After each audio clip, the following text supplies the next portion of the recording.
আজকের গল্পটা এক মায়ের সম্মান আর সন্তানের দায়িত্ব নিয়ে। একদিন এক সাধারণ মা ব্যাংকে টাকা তুলতে গেলেন।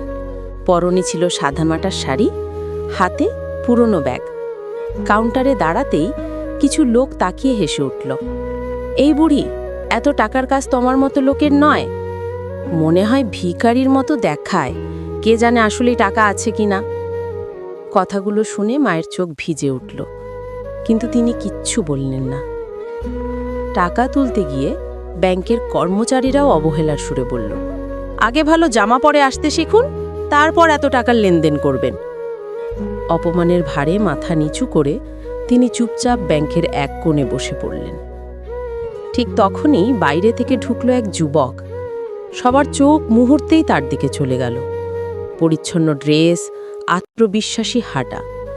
ব্যাংকের ম্যানেজার দৌড়ে এসে বললেন, স্যার আপনি আজ হঠাৎ এখানে? যুবক দৃঢ় কণ্ঠে বললেন, আমি এই জেলার কালেক্টর। কথা শুনেই চারপাশে নিস্তব্ধতা নেমে এলো।